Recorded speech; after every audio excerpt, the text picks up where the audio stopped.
Morning. এখন ঘড়ির কাঁটাতে মোটামুটি ওই 6:30 বাজে। আর আজকে উঠেছিলাম মোটামুটি ওই 5টায়। তো যখনই দেখলাম দরজা খুলে বাইরে বৃষ্টি হচ্ছে, তখন এসে আবার শুয়ে পড়েছি। জানো তো কখন যে আবার ঘুমিয়ে গিয়েছি। আসলে আজকে মেয়েরও স্কুল নেই, আর বৃষ্টি হলে কী হয়, উঠোনও ঝাড় দেওয়া নেই, আর কোথাও লেপতেও হয় না। যেহেতু গ্রামের বাড়ি, উঠোন আছে, এগুলো একটা এক্সট্রা কাজ, যেগুলো মানে শহরে খুব বেশি একটা থাকে না, কিন্তু গ্রামের বাড়িতে একটু বেশি কাজ থাকে আমার মনে হয়। যাই হোক, কালকে রাতে বাসনটা ভাগ্যিস মেজে রেখেছিলাম। আসলে আমি প্রতিদিন মাজি না, বাইরে টাইম করে জল দেয়।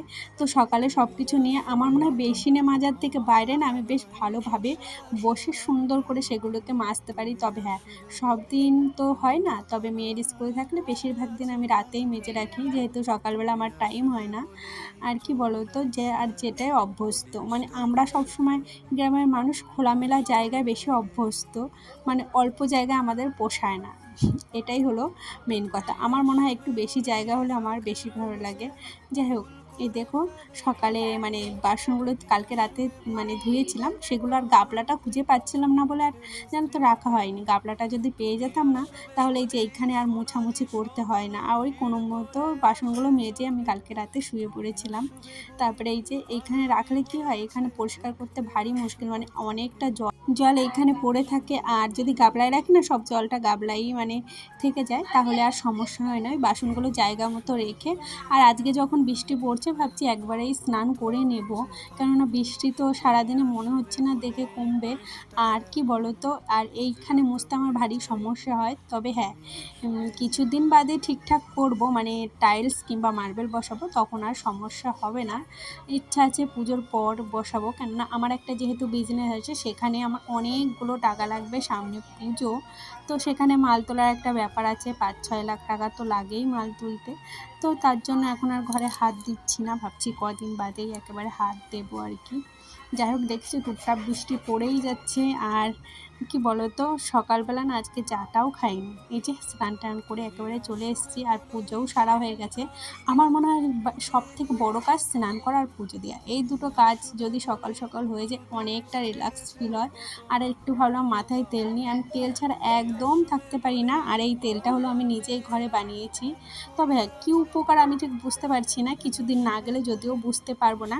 আর আজকে একটু সকালে দেরি হয়ে গেছিলো, মোটামুটি এখন 9টা বাজে, আর আমাদের তো 9:30 10টার মধ্যে খাওয়া হয়ে যায়।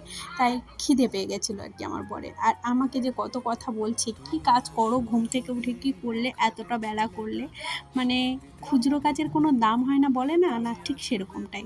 ওকে বোঝাতে পারলাম না যে আমি সকাল থেকে কী কাজ করেছি, ও দেখছে খালি রান্নাটাই হয়নি। আসলে ছেলে মানুষরা এটাই ভাবে, রান্না ছাড়া হয়তো কোনোই কাজ নেই সংসারে। আর এই যে দেখছো, কাজু বাদামগুলো বেশ কদিন এনে রেখেছে, আর দেখলাম পিঁপড়ে এত ধরেছে কিছুক্ষণ আগে, তার জন্য ওই যে চালনিটা দিয়ে চেলে গুছিয়ে রেখেছিলাম। আর এই যে চিয়া সিড এনেছিলাম, সেটাও আর ঢুকানো হয়নি, ভাবলাম আজকে যখন একটু সকালে টিফিন হয়ে গেছে, সবাই পরোটা খেয়েছে, তো এখন আমি চিয়া সিডটা এর ভিতর ঢুকিয়ে রাখি। আর তোমরা তো জানোই চিয়া সিডের কতটা উপকারিতা। আর এই দেখো, আমি এরকম উল্টোপাল্টা কাজ করেই থাকি। যাই হোক, ওই যে পড়ে গেছিলো, সেটা আবার ঠিকঠাক করে গুছিয়ে রেখে তাড়াহুড়ো করে রান্নার কাছে চলে এসেছি। আজকে সকালে আর মাছ রান্না হয়নি, এখন মোটামুটি ওই 10টা বাজে রান্না করতে ঢুকেছি। আর কি বলো তো, দেখলাম বেশ কিছু, এই যে কি শাক যেন বলে, ভুলে গেছি, এখন মনে পড়ছে না। খারকোল পাতা, হ্যাঁ, এটা বাটা খেতে কিন্তু বেশ ভালো লাগে, কথা তুলে এনেছিলাম। তো সেটা ভাবলাম মানে বাটবো, বেশ টেস্ট লাগে, ওটা দিয়ে আমার ভাত খাওয়া হয়ে যায়, আমার আর কিছু লাগে না। আর যেহেতু বেলা হয়ে গেছে, আর তোমরা একটু প্লিজ প্লিজ মেনটেন করে নিও, কেননা বাড়িতে অনেক লোকজন আছে, চেঁচামেচি হচ্ছে। আর এখন আমি ভয়েস দিচ্ছি, তো একটু কুমড়ো ছিল জানো তো, বেশিরভাগটাই নষ্ট হয়ে গেছে বৃষ্টিতে, ফ্রিজে ঢোকাতেও ভুলে গেছি।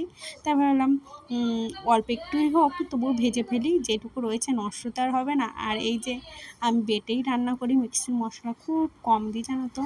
যাই হোক, এইদিকে দেখো আমার মানে সয়াবিনের তরকারি। যাই হোক, এই যে খারকোল পাতাটা ভাজাও হয়ে গেছে, এবারে হাতেই বাটবো। আর আমার স্ট্যান্ডটা একটু খারাপ হয়ে গেছে, যার জন্য একটু সমস্যা হচ্ছে জানো তো ভিডিও করতে, একে ওকে ডাকছি। যাই হোক, ভিডিওটা কেমন লাগলো অবশ্যই কিন্তু কমেন্ট করে জানিও। আর আমাকে একটা দিদিভাই বলেছে একটু বড় ভিডিও দিতে, আমি বুঝতে পারছি না, ছোট ছোট ভিডিও হয়ে যাচ্ছে। যাই হোক, পরের ভিডিওতে অবশ্যই চেষ্টা করব একটু বড় ভিডিও দেওয়ার। যাই হোক, ভিডিওটা কেমন লাগলো অবশ্যই কমেন্ট। বসে ভয়েস দিচ্ছি, আমার মধ্যে বাড়ি এসেছি তো ভয়েস দিলাম। এইখানে এসে এডিটিং করেছি, কালকে টাইম পাইনি। যাই হোক, ভিডিওটা কেমন লাগলো অবশ্যই কমেন্ট করে জানিও। আর আমি কোথায় এসেছি সেই ভিডিওটাও অবশ্যই তাড়াতাড়ি যাবে। তো আজকের মতো টাটা, দেখা হবে আবার একটা নতুন ভিডিওতে।